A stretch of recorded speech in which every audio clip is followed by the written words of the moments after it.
Bom, então, pessoal, a aula de hoje a gente vai dar continuidade, né, ao nosso estudo do capítulo 6, em que nós estamos tratando os movimentos sociais. Então, assim, o que eu quero abordar para a gente concluir esse capítulo?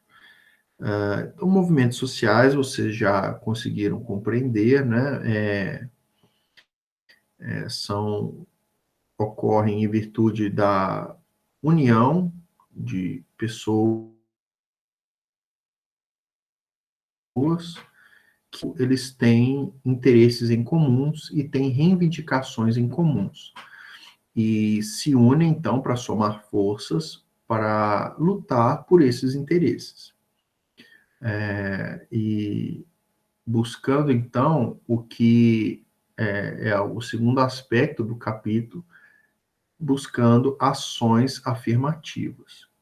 Então, o movimento social, nós vimos na aula passada que ele pode ser tanto permanente como temporário, ele pode ser organizado ou sem organização formal, mas todos eles buscam estabelecer mudanças, estabelecer legitimação para as suas reivindicações. Então, nesse sentido, nós então podemos concluir no aspecto das ações afirmativas. Normalmente, movimentos sociais permanentes e organizados, eles buscam estabelecer novos costumes ou novas legislações que de fato façam valer de forma mais estabelecida, mais concreta, as reivindicações que eles estão pleiteando. Então vamos dar um exemplo bem prático para vocês. A gente pega no Brasil, por exemplo, o movimento LGBT.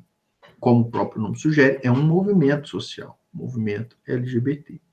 Este movimento visa o quê? Qual ação afirmativa ele busca? Ele busca, por meio da união de forças de pessoas que têm os mesmos valores, fazer com que, entre outros aspectos, haja alterações na legislação brasileira. Para quê? Para, entre várias reivindicações desse movimento, para que a lei brasileira, né, possa autorizar, então, o casamento entre homoafetivos. Vocês sabem disso, foi uma discussão muito presente alguns anos atrás, e, de fato, este movimento social conseguiu estabelecer a ação afirmativa de alterar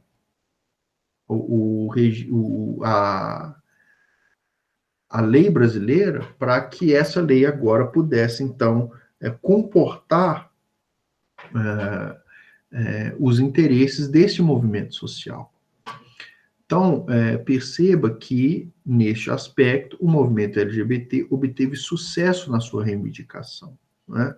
Por exemplo, quando os sindicatos se reúnem ou quando há greves, a greve é um movimento social. Para quê? Para que haja mudanças e melhorias em benefício dos grevistas. Então, eles lutam por melhorias financeiras, maiores vantagens na categoria, ou redução de algum ônus que alguma categoria possa ter. E na medida em que há acordos coletivos, em que se estabelecem novas regras para reger aquela categoria, então a greve ela obtém um sucesso na busca, né, no objetivo do movimento. Então, pessoal, uma coisa importante que nós precisamos entender, e que o capítulo vai trazer aqui no texto, é que é fundamental a existência de movimentos sociais, tá bom? Nós, todos, estamos, vamos dizer assim, emaranhados por uma série de movimentos sociais que, vez ou outra, surgem, deixam de existir, aparecem de formas momentâneas, mas isso faz com que a sociedade ela esteja em constante movimento, em constante mudança, em constante adaptação. Então perceba que a sociedade ela nunca é um núcleo estável. A civilização, as sociedades estão em constante mudança. E um motor fundamental para essas mudanças são, de fato, os movimentos sociais. E a gente precisa de entender aqui duas condições básicas para que hajam, de fato, o fomento de movimentos sociais nos núcleos civilizacionais que, né, a gente pode estudar. Então, uma primeira condição é que haja, de fato, uma sociedade civil forte. O que é uma sociedade civil? A sociedade civil é a organização de pessoas, de cidadãos. Então, você precisa de ter uma visão de cidadania forte, aí nós retomamos, inclusive, o capítulo anterior. Então, veja a importância de a gente conseguir elencar os nossos conteúdos, né? Então, tendo uma cidadania forte, o que é uma cidadania forte? É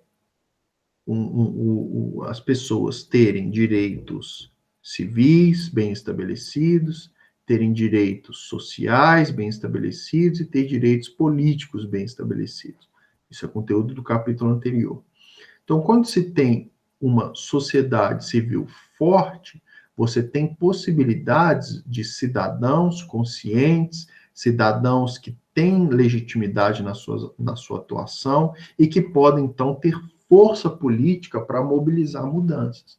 E aí você não tem as pessoas tão, assim, reféns, vamos dizer assim, da estrutura política estabelecida. Como, por exemplo, a gente não fica tão refém dos políticos, das decisões do Congresso, e a gente começa, enquanto cidadãos, ter mais força de mudança no país. Um exemplo clássico disso foi, recentemente, o impeachment da presidente Dilma. Então, nós sabemos que o impeachment ocorreu em virtude das manifestações. Vocês lembram disso, né? As manifestações que tomaram todo o país pedindo, então, o impeachment da presidente Dilma. Isso já aconteceu no Brasil antes. No ano de 94, os caras pintadas, que eram maioria jovens e estudantes, também se mobilizaram, estabeleceram um movimento social dos caras pintadas para que o presidente da época, que era o Collor, pudesse ser submetido a um processo de impeachment. Novamente, isso ocorre no Brasil, como eu disse, no caso da presidente Dilma, manifestações sociais, movimentos sociais, né? Ficou muito famoso um movimento entre jovens chamado MBL, não sei se vocês já ouviram falar, Movimento Brasil Livre. Foi um movimento que teve muita força, assim, muita mobilização nas redes sociais, visando, então era um movimento organizado, visando o impeachment da presidente Dilma. Então, estou dando exemplo para vocês. Isso só é possível, pessoal, numa sociedade civil forte, tá bom? Então, nós, enquanto estudantes de sociologia, nós temos que entender que uma democracia ela funciona na medida em que há uma cidadania e tendo uma cidadania bem estabelecida, você consegue então estipular uma sociedade civil forte que vai, por sua vez, viabilizar movimentos sociais que vão trazer mudanças para o Brasil. E é isso o jogo democrático, é isso como que funciona a política, né? Os interesses que vão sendo debatidos no Brasil, vão sendo manifestados no Brasil, né, ou em qualquer outra sociedade, e esses interesses é que vão formando, então, as diretrizes políticas e culturais do nosso país, tá bom? Uma outra condição fundamental para que haja um movimento social é que sejam causas e demandas legítimas ou legais, né? Não, se houver reunião para fins que não sejam legais, sejam fins ilícitos, o que se tem não é um movimento social, é uma quadrilha, né? A pessoa, não, então nós vamos organizar para, por exemplo, defender a possibilidade de um crime, ou, por exemplo, um grupo que se reúne para defender interesses nazistas, ou os skinheads, por exemplo, que é uma tribo urbana bem problemática. Então, a gente não pode considerar isso um movimento social, porque são reivindicações que não têm legitimidade, tá bom? Não tem respaldo jurídico para acontecer, e aí, então, não se pode confundir essa liberdade da cidadania forte, da sociedade civil forte, com o uso equivocado dessa liberdade, que pode, inclusive, acarretar em crimes, né? Ou em posições mais radicais. Nós lembramos que na época dos movimentos pró-impeachment da Dilma, houveram movimentos mais radicais, não sei se vocês lembram, na época das manifestações, das passeatas, surgiram o grupo dos Black Blocs, não sei se vocês lembram disso. Então, quem que eram esses homens? Os homens ficavam mascarados, escondiam a sua face, se apresentavam anonimamente e começavam a destruir tudo. Destruía banco, botava fogo nas coisas. Então, era uma manifestação mais radical. Nós podemos considerar os Black Blocs como um movimento social? Não podemos. Por que nós não podemos? Porque a atuação deles é ilegítima, é ilegal, são atuações criminosas, tá bom? Então, não são identificadas como movimento social. Quando eu falo de sociedade civil forte, aí eu avanço aqui para a página 18, que fala que bem no início da página 18, primeiro parágrafo da página 18, apresenta a sociedade civil como um terceiro setor da sociedade. Então, falando de terceiro setor, para que nós entendamos isso, a sociedade civil sendo um terceiro setor da sociedade, nós precisamos, obviamente, entender como que funciona essa classificação. E a classificação da sociedade, né, ou da estrutura civilizacional em setores, tendo a sociedade civil como o terceiro, é porque nós temos uma classificação de primeiro e segundo setor. Então, o primeiro setor da atividade social é a administração pública. Então, quando a gente fala de primeiro setor, nós estamos falando do Estado, das instituições estabelecidas no país, né? Os estados, os municípios, então, as prefeituras, os órgãos políticos do Brasil. Isso é o primeiro setor. O segundo setor são as empresas privadas. Então, você tem tanto os órgãos estatais como as empresas privadas, âmbito público e âmbito privado. As empresas têm um foco no lucro, né, tem um foco de movimentação da economia, e eles, então, são o segundo setor. E, então, o terceiro setor é justamente a sociedade civil, que não necessariamente se movimenta por interesses econômicos, como é o caso das empresas privadas, nem também está institucionalizada em órgãos públicos, como é o caso do primeiro setor. Então, é um terceiro vértice fundamental para a sociedade. Esse tripé, sem a sociedade civil, ele não se mantém, ele não se sustenta. Então, quando nós procuramos entender a explicação, né, dos movimentos sociais, nós precisamos de entender a importância que ele tem para essa constante mudança, constante adaptação, constante, é, vamos dizer assim, constante movimento mesmo de interesses que vão surgindo e vão se desfazendo também em cada uma das sociedades. O finalzinho do capítulo, no tópico 3 aqui, traz as noções de movimentos sociais no Brasil, né? E assim, dois movimentos sociais eu gostaria de destacar com vocês. O primeiro movimento social ficou muito conhecido pela teologia da libertação, né, no século passado, que tinha interesses muito baseado nas comunidades de base da Igreja Católica, né, tinha muita ênfase nisso, foram movimentos sociais que surgiram da teologia também, da teologia da libertação, de Leonardo Boff, com influências de Gustavo Gutierrez, que eram teólogos da libertação, que buscavam criar pressupostos, argumentos para defender a melhor distribuição de renda no Brasil, lutar por melhorias, por melhores condições dos pobres, não é isso? Maior igualdade social, como eu disse para vocês. Né? Então, o primeiro movimento social.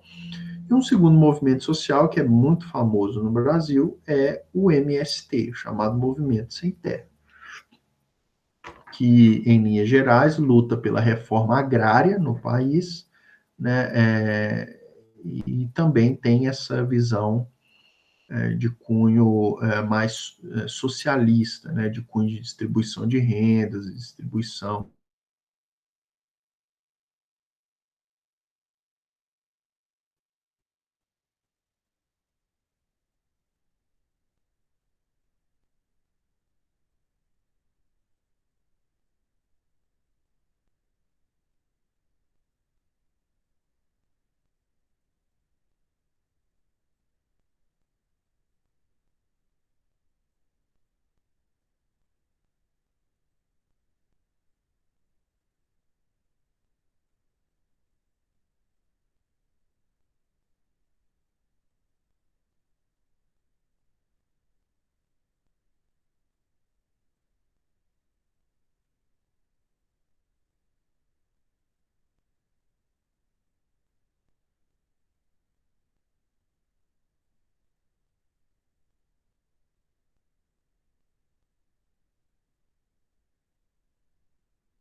O pessoal me ouve aí? Tive um problema de conexão, minha rede caiu.